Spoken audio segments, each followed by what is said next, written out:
سورۃ الاسراء، اس کو سورۃ بنی اسرائیل بھی کہا جاتا ہے، مکی سورت ہے، اس کی 111 آیات ہیں، ترتیب کے اعتبار سے 17 نمبر سورت ہے، نزول کے اعتبار سے 50 نمبر ہے۔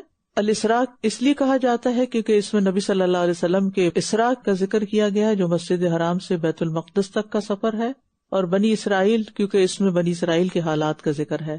اس میں قرآن کے اعجاز پر مشتمل 5 چیلنجز میں سے ایک کا ذکر ہے۔ یہ وہ سورت ہے جس میں سب سے زیادہ لفظ القرآن آیا ہے، جو 11 مرتبہ دہرایا گیا ہے۔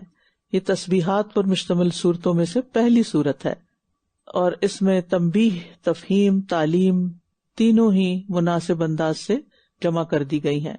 آغاز بھی تسبیح سے ہوتا ہے، اختتام بھی اللہ کی حمد پر ہوتا ہے۔ اس میں نبی صلی اللہ علیہ وسلم کی رسالت کی تکمیل بیان کی گئی ہے۔ اس میں موجودہ دور اور مستقبل میں رسالت کی جو بشارتیں ہیں اور مضامین ان کا ذکر ہے۔ عبداللہ بن مسعود نے سورۃ بنی اسرائیل، سورۃ کہف اور مریم کے متعلق فرمایا، یہ پہلی قدیم صورتوں میں سے ہیں اور یہ میرے قدیم مال میں سے ہے، یعنی وہ صورتوں کو یاد کرنا اور پڑھنا ایسے سمجھتے تھے جیسے ان کو کوئی مال ملا ہو۔ رسول اللہ صلی اللہ علیہ وسلم ہر رات سورۃ بنی اسرائیل اور سورۃ زمر پڑھا کرتے تھے۔ بسم اللہ الرحمن الرحیم۔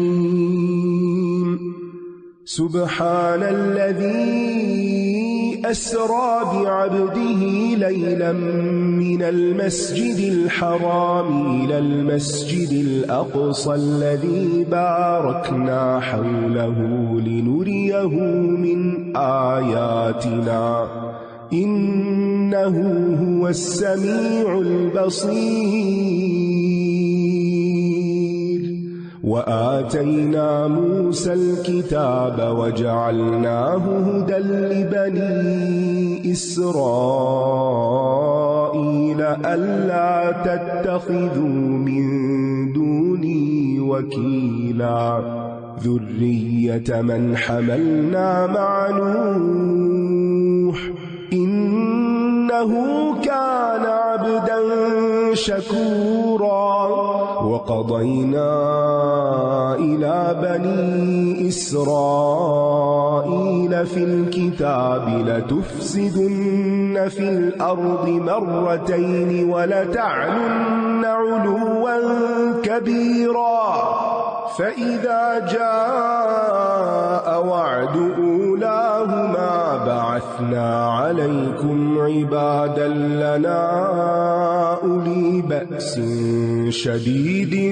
فجاسوا خلال الديار وكان وعدا مفعولا ثم رددنا لكم الكرة عليهم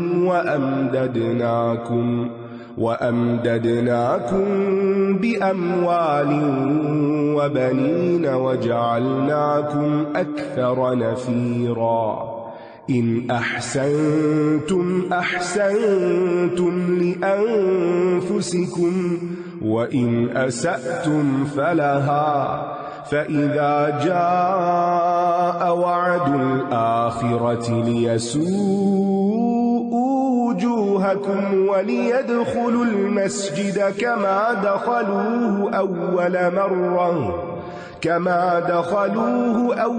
مرة وليتبروا ما علوا تتبيرا عسى ربكم أن يرحمكم وإن عدتم عدنا وجعلنا جهنم للكافرين حصيرا إن هذا القرآن يهدي للتي هي أقوم ويبشر المؤمنين الذين يعملون الصالحات أن لهم أجرا كبيرا وأن الذين لا يؤمنون بالآخرة أعتدنا لهم عذابا أليما۔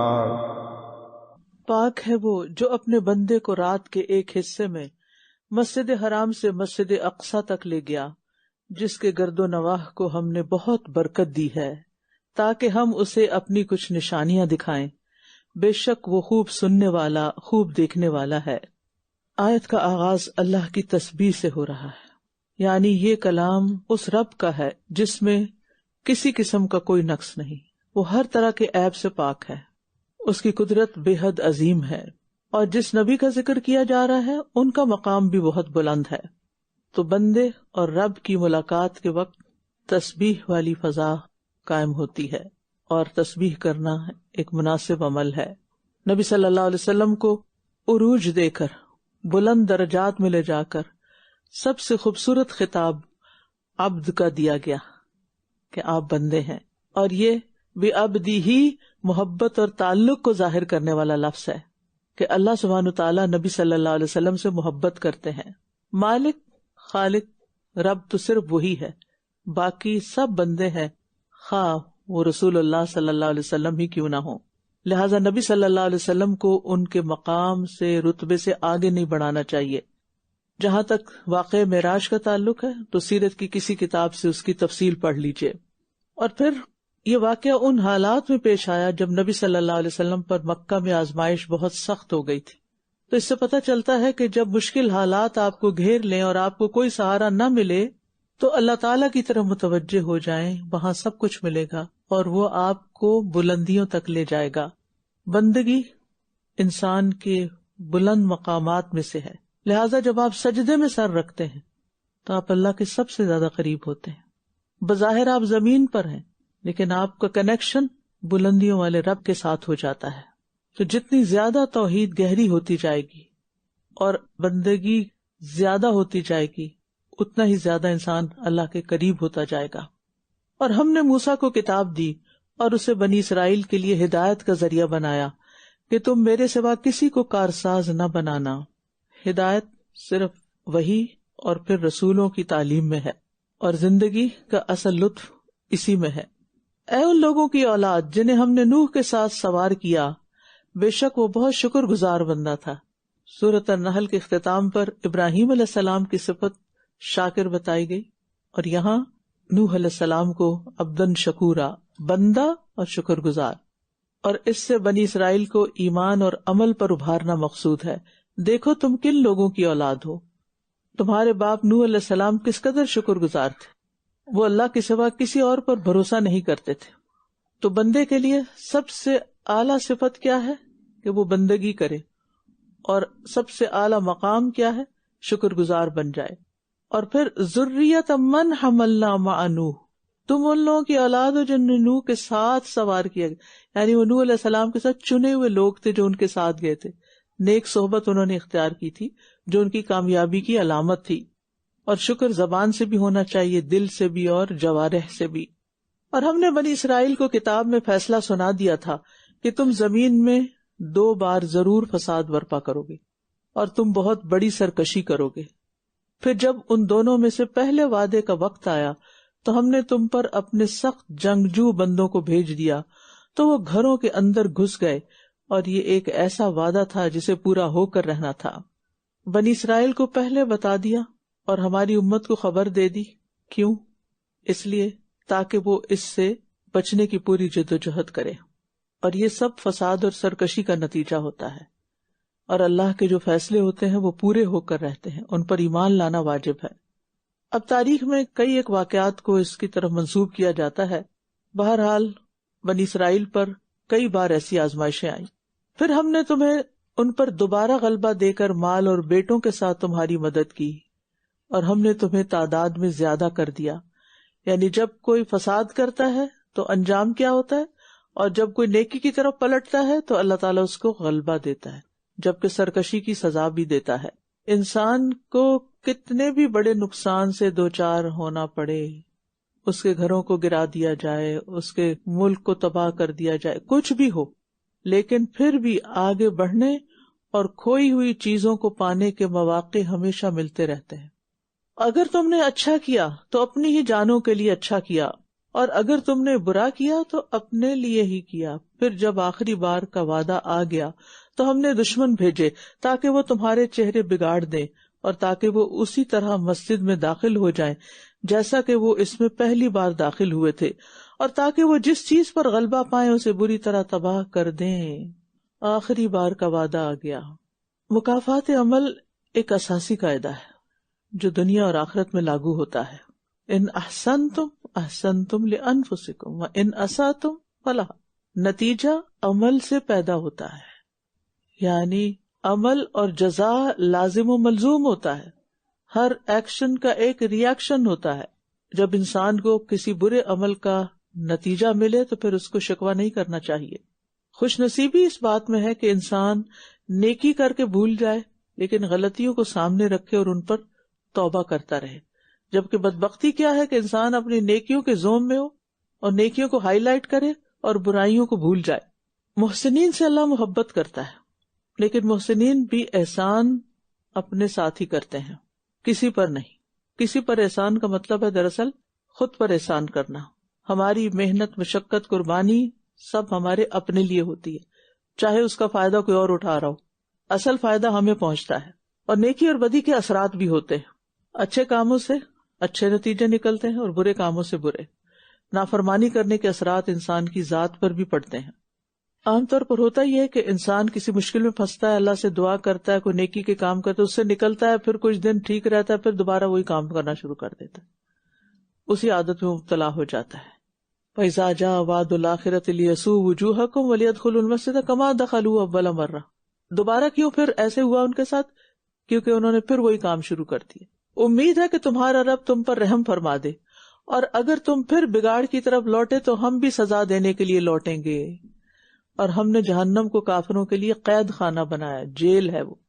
یعنی جب بھی کوئی قوم فساد کرے گی تو اللہ دوسروں کو ان پر مسلط کر دے گا، اور جو اللہ کے بندے بن کر رہیں گے اللہ تعالیٰ خود ان کی مدد فرمائے گا. اور یہ بھی یاد رکھیے کہ ایک ہی نافرمانی کو جب بار بار دہرایا جاتا ہے تو سزا پہلے سے زیادہ سخت بھی ہو جاتی ہے. بے شک یہ قرآن ایسی راہ دکھاتا ہے جو سب سے زیادہ سیدھی ہے، اقوم، اور ان مومنوں کو جنہوں نے نیک عمل کیے خوشخبری دیتا ہے کہ ان کے لیے بہت بڑا اجر ہے. یعنی ایمان اور عمل صالح سے انسان کو بشارت ملتی ہے، اور اس کے برعکس کام کرنے والوں کے لیے انذار ہے، ڈراوا ہے. یہ کتاب سب سے زیادہ عدل والی اور سب سے زیادہ سیدھے رستے کی طرف ہدایت دینے والی، اخلاق کی طرف رہنمائی کرنے والی کتاب ہے.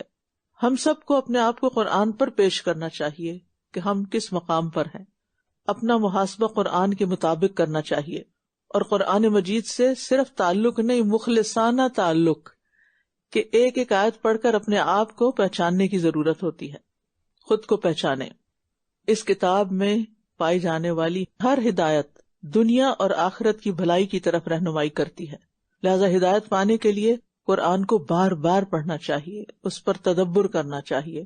قرآن صرف آخرت کے بارے میں ہی راستہ نہیں دکھاتا، دنیا سے متعلق معاملات کے متعلق بھی ہمیں درست رستے پر لے جاتا ہے. لہذا روزانہ کی بنیاد پر قرآن سے تعلق رکھنا چاہیے، قرآن سیکھتے رہنا چاہیے. یعنی ہماری زندگی میں کوئی ایک دن بھی ایسا نہ آئے کہ اس میں ہم قرآن سے دور ہوں. اگر حالات شدید ہو جائیں تو بھی کچھ نہ کچھ وقت اس کو ضرور دیں، اور خاص طور پر جب بے چینی محسوس کریں تو سیدھے قرآن کے پاس جائیں، قرآن کھول لیں، وہیں سے جواب مل جائے گا، کوئی خوشخبری مل جائے گی. اور یہ کہ وہ لوگ جو آخرت پر ایمان نہیں لاتے، ہم نے ان کے لیے دردناک عذاب تیار کر رکھا ہے. جو قرآن سے راہ راست پر نہ آئے تو پھر وہ سزا کے لیے تیار رہے.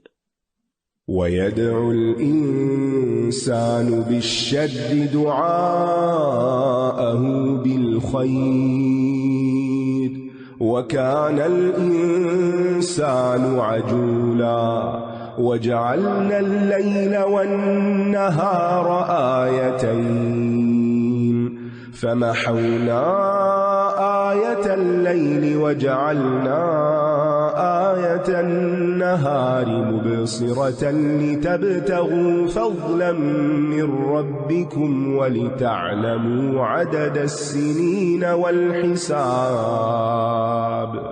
وَكُلَّ شَيْءٍ فَصَّلْنَاهُ تَفْصِيلًا وَكُلَّ إِنسَانٍ أَلْزَمْنَاهُ طَائِرَهُ فِي عُنُقِهِ وَنُخْرِجُ لَهُ يَوْمَ الْقِيَامَةِ كِتَابًا يَلْقَاهُ مَنشُورًا اقرأ كتابك كفى بنفسك اليوم عليك حسيبا من اهتدى فإنما يهتدي لنفسه ومن ضل فإنما يضل عليها ولا تزر وازرة وزر أخرى وما كنا معذبين حتى نبعث رسولا وإذا أردنا أن نهلك قرية أمرنا متر فيها ففسقوا فيها فحق عليها القول فدمرناها تدميرا وكم أهلكنا من القرون من بعد نوح وكفى بربك بذنوب عباده خبيرا بصيرا من كان يريد العاجلة عجلنا له فيها ما نشاء لمن نريد ثم جعلنا له جهنم يصلاها مذموما مدحورا ومن أراد الآخرة وسعى لها سعيها وهو مؤمن فأولئك كان سعيهم مشكورا كلا نمد هؤلاء وهؤلاء من عطاء ربك وما كان عطاء ربك محظورا انظر كيف فضلنا بعضهم على بعض وللآخرة أكبر درجات وأكبر تفضيلا لا تجعل مع الله إلها آخر فتقعد مذموما مخذولا۔ اور انسان برائی کی دعا اسی طرح کرتا ہے جیسے وہ بھلائی کی دعا کرتا ہے، اور انسان بہت جلد باز ہے۔ پھر عجلت کی مذمت کی جا رہی ہے جو نہ صرف یہ کہ انسان کے اندر بگاڑ کا سبب بنتی ہے بلکہ معاشرے میں بھی فساد کا باعث بنتی ہے۔ مثلاً آپ کوئی چیز دیکھتے ہیں، فوراً تبصرہ کر دیتے ہیں بغیر اس کی حقیقت جانے، اس کی تہہ تک پہنچے، اور آپ ایسی بات کرتے ہیں جو بالکل ناحق ناروا ہوتی ہے، تو آپ نے کیا کمایا اپنے لیے؟ یعنی کسی چیز کی حقیقت جانے بغیر اس کے بارے میں کوئی فیصلہ کر دینا، ججمنٹل ہو جانا، یہ سمجھداری کی علامت نہیں ہوتی۔ لیکن ہم ایسا کیوں کر جاتے ہیں؟ فوراً تبصرہ شروع کر دیتے ہیں بات سمجھے بغیر ہی، کیونکہ ہم جلد باز ہوتے ہیں۔ اسی طرح بعض اوقات جلد بازی میں ایسی دعائیں کر جاتے ہیں جو بعد میں ان پہ بڑا ہی پچھتاتے ہیں، اور وہ دعا بھلائی کی نہیں ہوتی بلکہ برائی کی یا بد دعا ہوتی ہے۔ تو اس لیے جلد بازی سے پرہیز کرنے کی ضرورت ہے۔ کسی کی تعریف کرنے میں اور کسی پہ تنقید کرنے میں بھی جلد بازی سے کام نہیں لینا چاہیے۔ اسی طرح بد دعائیں دینے میں بھی جلدی نہیں کرنا چاہیے، کیونکہ بعض اوقات غصے میں یا اکتاہٹ میں مانگی گئی دعائیں بد دعا ہی ہوتی ہیں۔ اللہ کرے میں ماری جاؤں، اللہ کرے تمہارا بیڑا غرق ہو جائے، تمہارا کھانا خراب ہو، وغیرہ وغیرہ۔ یہ کتنے عام جملے جو سننے میں آتے ہیں۔ اس کے بجائے کیا کہنا چاہیے کہ اللہ مجھے ایمان والی زندگی دے، صبر والی دے، ہمیں بخش دے، ہماری حفاظت فرما۔ اور یہ اللہ تعالیٰ کا بڑا لطف و کرم ہے کہ وہ اس دعا کو ہمارے حق میں قبول نہیں کرتا اور ہمیں معاف کر دیتا ہے، کیونکہ اللہ کو پتا ہے وَكَانَ الْإِنسَانُ عَجُولًا۔ تو نہ اپنے خلاف دعا کریں، یعنی بد دعا نہ خود کو دیں، کیونکہ فرشتے اس پر آمین کہہ دیتے ہیں پھر، اور نہ ہی کسی اور کے حق میں بد دعا کریں، خصوصاً اپنی اولاد کے بارے میں، کیونکہ ان کو اگر کوئی تکلیف پہنچی تو سب سے زیادہ تکلیف خود آپ کو پہنچے گی۔ اور ہم نے رات اور دن کو 2 نشانیاں بنایا، پھر ہم نے رات کی نشانی کو مٹا دیا، یعنی اندھیرا بنایا، اور دن کی نشانی کو روشن کیا تاکہ تم اپنے رب کا فضل تلاش کر سکو، کام کاج کر سکو، اور تاکہ تم سالوں کی گنتی اور حساب جان سکو۔ اور ہر چیز کو ہم نے کھول کھول کر تفصیل سے بیان کیا ہے، یعنی قرآن میں ہر وہ چیز ہے، اس کی تفصیل ہے جس میں دنیا اور آخرت کی بھلائی ہے۔ اور دن اور رات کی اس تبدیلی میں اللہ تعالیٰ کی وحدانیت کی اور اللہ تعالیٰ کے کمال کی بہت بڑی نشانی ہے. اور کہاں سے آتی ہے یہ رات اور کہاں چلی جاتی ہے؟ ہمیں تو دنیا کے گلوب میں صرف گھومتی ہوئی نظر آ رہی ہے نا، لیکن کون انیشیٹ کرتا ہے یہ تو صرف اللہ ہی جانتا ہے کہ یہ سب ہو کیسے رہا ہے. تو ان دونوں میں نشانی ہے، دن کی روشنی میں بھی اور رات کے اندھیرے میں بھی، اور ان کے اپنے اپنے کام ہیں، لہٰذا فطرت کی اس ترتیب کو نہ الٹیں. اور ہم نے ہر انسان کا شگون اس کی گردن میں لٹکا دیا ہے، اور ہم قیامت کے دن اس کے لیے ایک کتاب نکالیں گے جسے وہ کھلا ہوا پائے گا. اس سے مراد انسان کا نامہ اعمال ہے، بک آف ڈیڈس، اور وہاں پر لکھی ہوئی نیکیاں اور بدیاں انسان کے سامنے آ جائیں گی کھلی کتاب کی طرح. اب پڑھو اپنی کتاب، آج کے دن تم خود ہی اپنا حساب لینے کے لیے کافی ہو. تو پھر آج ایسے عمل کریں نا اس دنیا میں کہ کل ان کو پڑھ کے خوش ہوں.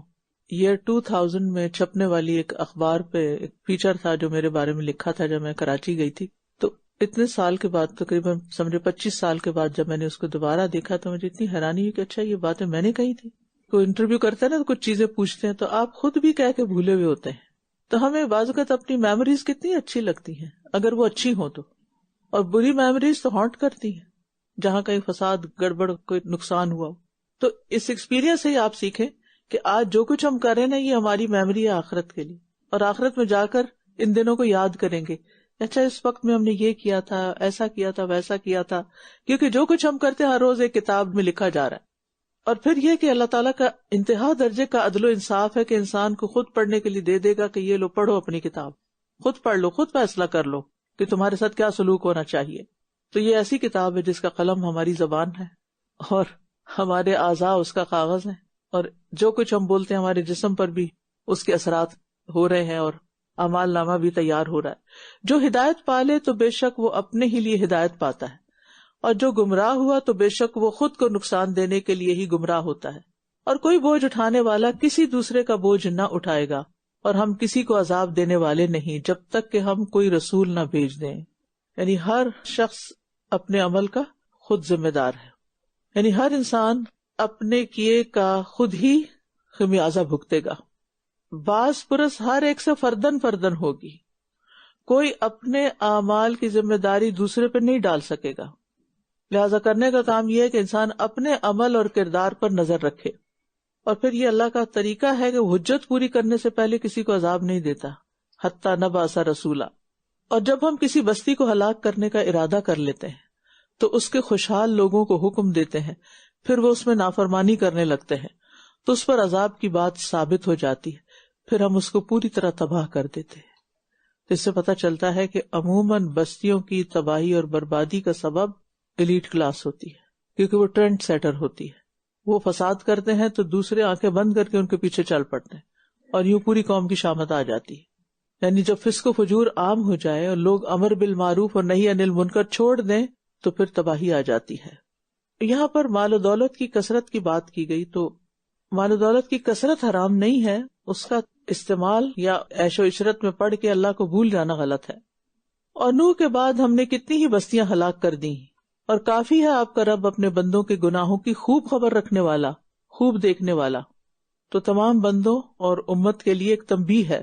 جو کوئی جلد ملنے والی دنیا چاہتا ہے تو ہم جس کے لیے جتنا چاہتے ہیں اسے اس میں جلد ہی دے دیتے ہیں، پھر ہم اس کے لیے جہنم کو ٹھکانہ بنا دیتے ہیں جس میں وہ جلے گا، بہت مذمت کیا ہوا، رحمت سے دور کیا ہوا. یعنی دنیا میں انسان کو وہی ملتا ہے جو اللہ نے مقدر میں لکھا ہو، لہذا اگر زیادہ ملا ہے تو اترانے کی ضرورت نہیں، اگر کم ملا ہے تو پریشان ہونے کی ضرورت نہیں. اور پھر یہ ہے کہ نیکی اور بھلائی کے کاموں میں صرف دنیا میں جزا لینا پسند نہ کریں بلکہ اس کو آخرت کے لیے بھی جمع رکھیں، ورنہ وہ آخرت میں کوئی فائدہ نہ دیں گی. اور جس نے آخرت چاہی اور اس کے لیے کوشش کی، جیسی کوشش کرنی چاہیے جبکہ وہ مومن ہو، تو یہی لوگ ہیں جن کی کوشش قابل قدر ہے. تو گویا ایمان کے ساتھ عمل صالح کے ذریعے تصدیق کرنا ضروری ہے. یعنی عمل کی قبولیت کی جو شرائط یہاں بتائی گئی ہیں وہ کیا ہیں؟ نمبر 1 وَهُوَ مُؤْمِنٌ، نمبر 2 اراد الآخرہ یعنی اخلاص، اور نمبر 3 جتنی کوشش کرنی چاہیے اتنی لازم کی جائے، سعی لہا سعیہا. اور سعیہا سے مراد صرف مطلوبہ کوشش ہی نہیں، درست کوشش، جیسی مطلوب ہے وہاں کے لیے. تو گویا جنت میں پہنچنے کے لیے عمل ضروری ہے، محض خواہشات کافی نہیں. تو ہم سب کو اپنے اندر فکر آخرت پیدا کرنے کی ضرورت ہے. اس کے لیے موت کو کثرت سے یاد کرنا چاہیے. کبھی کبھی قبرستان بھی جانا چاہیے. اگر نہیں جا سکتے تو امیجن کرنا چاہیے کہ آج زمین کے اوپر ہوں، کل اسی کے اندر ہوں گی، زمین پہ چلتے ہوئے یا بیٹھے ہوئے. آخرت کی یاد بھلانے میں گناہ اور عیش و عشرت بہت نقصان دہ ہوتی ہے، لہذا اس پر نظر رکھنی چاہیے. اور سب سے بڑی بات پھر وہی کہ قرآن کے ساتھ ایسا تعلق ہو کہ جو ہمیں آخرت کی یاد دلاتا رہے. ہم آپ کے رب کی عطا میں سے ہر ایک کو مدد دیتے ہیں، انہیں بھی اور انہیں بھی، اور آپ کے رب کی عطا کسی سے روکی نہیں جاتی. یعنی دنیاوی مال و دولت دنیا کے طالب کو بھی ملتی ہے اور آخرت کے طالب کو بھی ملتی ہے. دنیا دار الجزا نہیں. اگر کسی کو ملتی ہے اس کے گناہوں کے باوجود تو تعجب نہیں ہونا چاہیے، یہ اس کے لیے امتحان ہے. کیونکہ اللہ تعالیٰ فرما رہے کہ ہم ان کو بھی دیتے ہیں، ان کو بھی دیتے ہیں، نیکوں کو بھی دیتے ہیں، بروں کو بھی دیتے ہیں. یہ اللہ کا قاعدہ ہے. لہٰذا اگر برے کو کچھ مل رہا ہے تو سمجھے کہ یہ اللہ اپنے طریقے پر دے رہا ہے، آخرت میں کچھ نہیں اس کے لیے. یعنی کسی بھی کفر کرنے والے، فسق کرنے والے، نافرمانیاں کرنے والے کو اگر بہت کچھ مل رہا ہے دنیا میں سے تو یہ کوئی بڑی بات نہیں، کیونکہ اللہ کے نزدیک دنیا کی کوئی قدر و قیمت نہیں، مچھر کے پر کے برابر نہیں. لہذا اگر کسی کو ڈھیر سارے مچھر کے پر مل جاتے ہیں تو کوئی بڑی بات نہیں. دیکھو کس طرح ہم نے ان میں سے ایک کو دوسرے پر فضیلت دی ہے. اور یقیناً آخرت درجات کے اعتبار سے بہت بڑی ہے اور فضیلت میں بھی بڑھ کر ہے. اب یہ فضیلت مال میں بھی ہو سکتی ہے اور اس کے ساتھ ساتھ سیرت و کردار کے اعتبار سے بھی ہو سکتی ہے. دنیا کے طالب مال و دولت کے لحاظ سے فضیلت کو اہمیت دیتے ہیں، قیمتی سمجھتے ہیں. آخرت کے طلبگار نیکی کی توفیق اور ایمان میں اضافے کو فضیلت کی بات سمجھتے ہیں. بہرحال اصل فضیلت وہی ہے جو انسان کی سیرت و کردار کے اعتبار سے ہو. یعنی اگر کسی کا اخلاق دوسرے کے مقابلے میں اچھا ہے تو واقعی وہ دوسرے سے بہتر ہے. کسی کو نیکی کرنے کی توفیق ملی ہے تو وہ دوسرے سے بہتر ہے جو نہیں کر رہا. اور جنت میں فضیلتوں کے فرق کی وجہ سے درجات میں بھی فرق ہوگا. اور ویسے بھی آپ دیکھیں کہ دنیا کی نعمتوں اور آخرت کی لذتوں کا تو کوئی کمپیرزن ہی نہیں، کوئی مقابلہ ہی نہیں. تم اللہ کے ساتھ کوئی دوسرا معبود نہ بناؤ ورنہ تم مذمت زدہ بے یار و مددگار بیٹھ رہو گے، کیونکہ اللہ کے سوا کوئی ہماری مدد کر بھی نہیں سکتا. اگر کسی اور کو پکارا تو بے یار و مددگار ہوگی، نہیں کوئی کام نہیں آئے گا، کسی نے نہیں پہنچنا. یعنی جو اللہ کے سوا اوروں سے توقعات رکھتا ہے اس کی حسرتیں ناقابل بیان ہیں، کیونکہ اس نے ایسے دروازے کو کھٹکھٹایا جس کے اندر ہے ہی کوئی نہیں. وہ کون نکلے گا مدد کے لیے؟ تو یہ مشرک کی ذلت اور بے بسی کی تصویر ہے.